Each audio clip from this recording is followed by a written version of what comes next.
People camp outside liquor stores for this bourbon. They enter lotteries. They pay thousands of dollars for a bottle that originally retailed for a fraction of that price. Some collectors treat it like a trophy. Others treat it like a stock market investment. And most of them couldn't even tell you who Pappy Van Winkle actually was. And here's the strange part.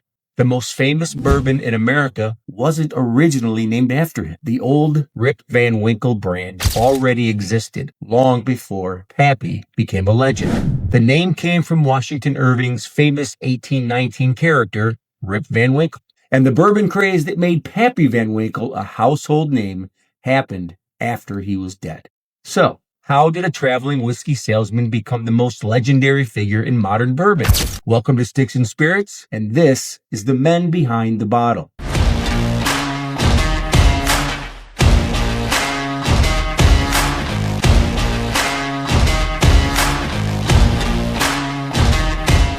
Today we're talking about the man who became bigger than the brand itself, Pappy Van Winkle.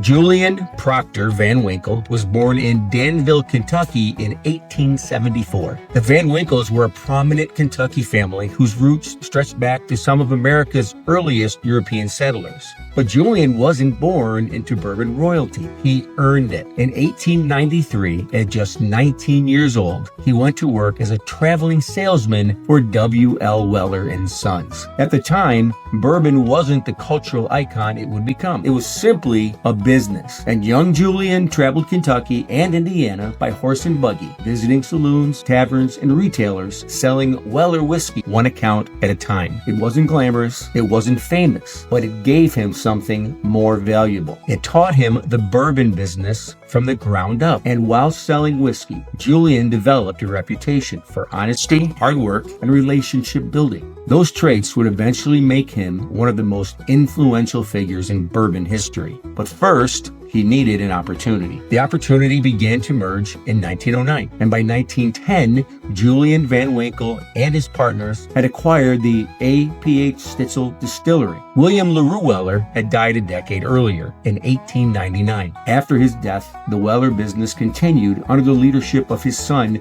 William C. Weller. But when William C. Weller died in 1909, his sons had little interest in remaining in the whiskey business. That created the opportunity for Julian Van Winkle and his partner, Alex Farnsley. In 1910, they acquired the Stitzel distillery and became increasingly connected to the Weller whiskey business. The distillery supplied many of the brands associated with Weller, including Old Fitzgerald and Old W.L. Weller. Among those brands was Old Rip Van Winkle. Despite what many bourbon fans assume today, the brand was not originally named after Julian Van Winkle. It borrowed its name from Washington Irving's famous fictional character, Rip Van Winkle. Decades later, bourbon drinkers would begin associating the name with Pappy himself. Then came Prohibition. In 1920, legal whiskey production effectively stopped across America. Distilleries closed, companies disappeared, entire brands vanished. For a select few companies, including Van Winkle's, medicinal bourbon provided a path to survival. Even though the whiskey industry was on life support, somehow the business Van Winkle helped build survived. And when Prohibition finally ended in 1933, Julian was ready. In 1935, the Weller interest and the Stitzel operation formally merged to create the Stitzel Weller Distillery. The company would eventually become one of the most respected bourbon producers in America. And at the center of that success was something familiar to viewers of this series: wheated bourbon. Years earlier, William LaRue Weller had helped popularize the idea of replacing rye with wheat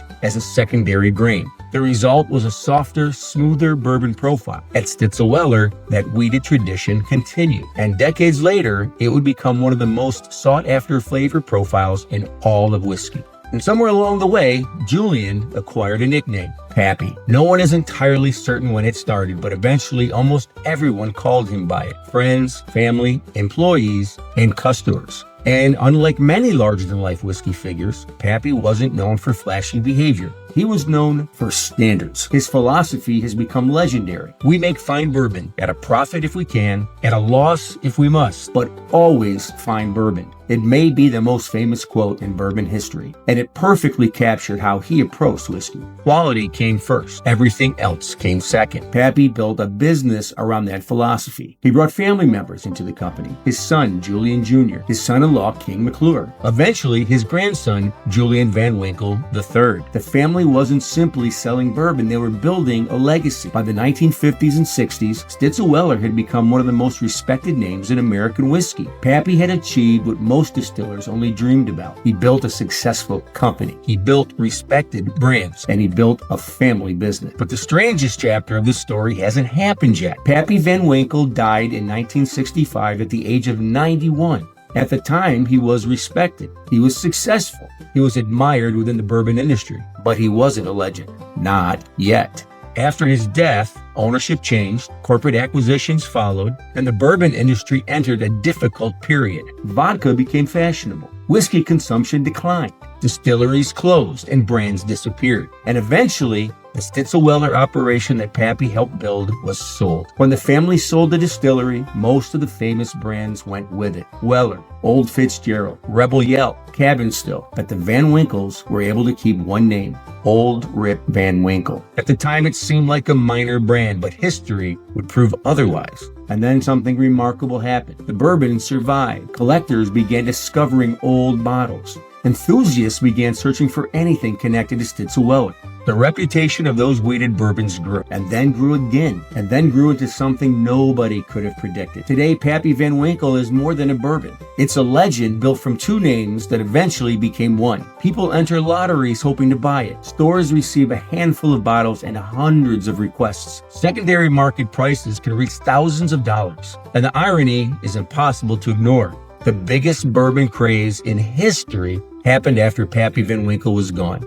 His grandson, Julian Van Winkle III, helped preserve the family's brands and eventually partnered with Buffalo Trace to continue producing Old Rip Van Winkle and now Pappy Van Winkle bourbons. The historic Old Rip Van Winkle brand survived, and newer expressions bearing the Pappy Van Winkle name were created to honor the man himself. The family name survived, the whiskey survived, and somehow the legend became bigger than the man. Many bourbon icons built a distillery. Most built a brand, but Pappy built a reputation. And decades after that, that reputation became a myth.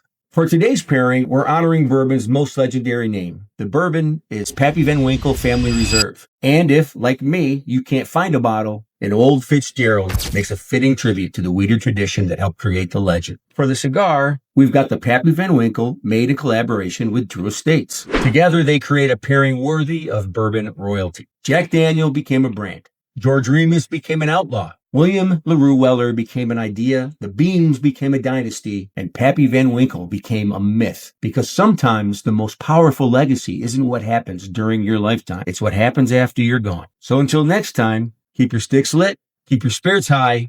Cheers.